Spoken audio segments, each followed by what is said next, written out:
آپ حضرات کے سامنے اللہ رب العزت کی لاریب کتاب ہدایت کتاب مقدس میں سے ایک آیت کریمہ کا ایک حصہ تلاوت کیا ہے۔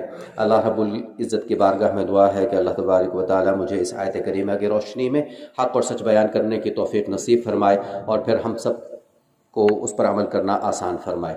ربیع الاول کا برکت مہینہ جاری و ساری ہے۔ حضور علیہ السلام کی سیرت کے حوالے سے گفتگو جاری تھی۔ آج بھی اسی سلسلے کو تھوڑا سا اور آگے بڑھا کے کچھ گزارشات عرض کرنی ہیں۔ حضور علیہ السلام کی ذات بابرکت، ذات مقدس ایسی واحد ہستی ہیں کہ جن کی تعریف میں بہت کچھ لکھا گیا، بہت کچھ کہا گیا، بہت کچھ بولا گیا، لیکن آپ کی ذات مبارک اتنی اعلیٰ عرفہ ہے کہ ان تعریفوں سے بھی آگے ہے۔ دنیا کے اندر، اس کائنات کے اندر دو ہستیاں ایسی ہیں جن کی تعریف کبھی ختم نہیں ہو سکتی۔ ایک اللہ تبارک و تعالیٰ کی ذات گرامی ہے اور ایک حضور علیہ السلام کی ذات گرامی ہے۔ کتابوں میں لکھا کہ اگر دنیا کا جتنا پانی ہے، سمندر ہے، دریا ہیں، یہ سیاہیاں بن جائیں اور دنیا کے جتنے بھی درخت ہیں ان کو کاٹ کر کلمے بنا لی جائیں اور لکھنے والے لکھنا شروع کریں، ایسا تو ممکن ہے کہ سیاہیاں ختم ہو سکتی ہیں، ایسا ممکن ہے کہ یہ کلمے ختم ہو سکتی ہیں، لیکن ان دونوں ذات مقدسات کی تعریف ختم نہیں ہو سکتی۔ تو جن کی تعریف رب تعالیٰ نے خود بیان کی ہو تو انسان کی کیا مجال ہے کہ اس تعریف کو اس انداز میں بیان کر سکے۔ حضرت عائشہ صدیقہ رضی اللہ تعالیٰ عنہ کے پاس صحابہ کرام رضوان اللہ تعالیٰ علیہم اجمعین تشریف لائے اور فرمانے لگے اما جان عائشہ صدیقہ رضی اللہ تعالیٰ عنہ سے کہ حضور علیہ السلام کی سیرت تو بتلائیے۔ تو حضرت عائشہ صدیقہ رضی اللہ تعالیٰ عنہ ارشاد فرماتی ہیں کہ جاؤ قرآن کھول کر پڑھ لو، قرآن کے ہر صفحے پہ قرآن کا اللہ رب العزت کے حبیب کا حسن بکھرا پڑا ہے۔ تو اللہ تبارک و تعالیٰ نے اپنے حبیب کی سیرت کو قرآن میں بھی بیان کیا ہے، اور بہت سارے شعراء نے حضور علیہ السلام کی ذات مقدس کے بارے میں لکھا۔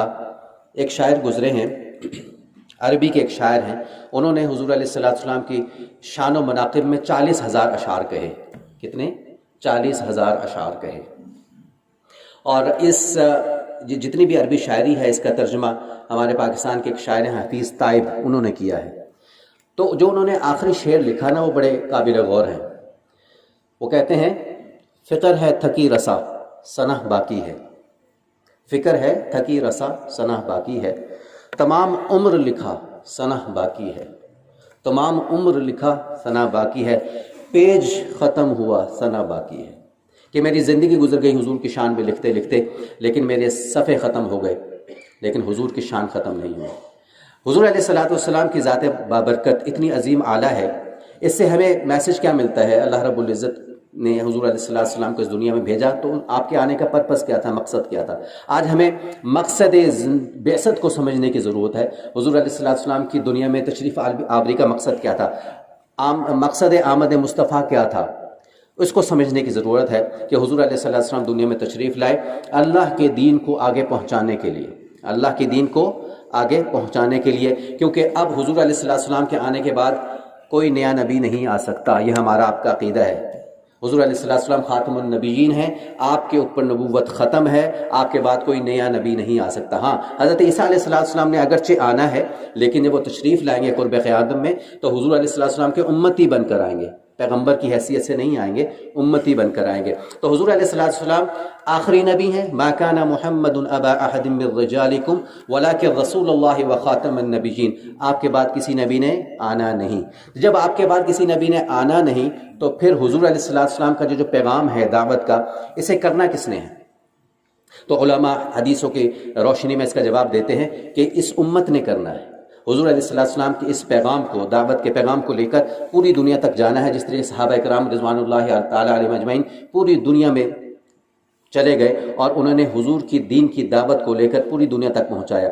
آج صحابہ کرام ہمارے محسن ہیں، ہمارے محسن ہیں کہ ان کی حرکتوں کی وجہ سے دین ہم تک پہنچا ہے، اگر وہ حرکت نہ کرتے تو ہم تک دین نہ پہنچ سکتا۔ تو حضور علیہ السلام کی آمد کا، بعثت کا جو مقصد ہے وہ یہ ہے کہ حضور اللہ تبارک و تعالیٰ کا جو دین ہے یہ قیامت تک قائم رہنا ہے۔ اس کی کامیابی کے لیے اللہ تبارک و تعالیٰ نے مجھے آپ کو چنا ہے، منتخب کیا ہے۔ چنا اس انداز میں ہے کہ حضور علیہ السلام کا امتی بنایا ہے، یہ سب سے بڑے اعزاز کی بات ہے۔ اگر اللہ تبارک و تعالیٰ ہمیں کسی اور نبی کی امت میں بھیج دیتے تو ہم کچھ کر سکتے تھے؟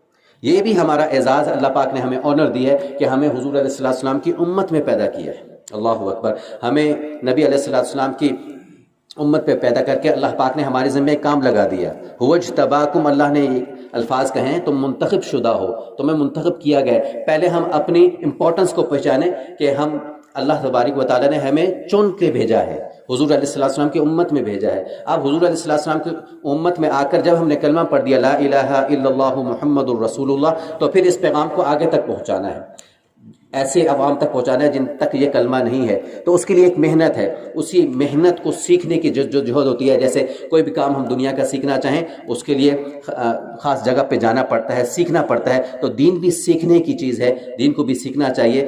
انشاءاللہ اللہ رب العزت سے دعا ہے کہ اللہ تبارک و تعالی ہمیں اس کی سمجھ عطا فرمائے۔ موضوع جاری ہے، اس کی اگلی باتیں انشاءاللہ اگلی جمعہ عرض کی جائیں گی۔ وآخر دعوانا الحمدللہ رب العالمین۔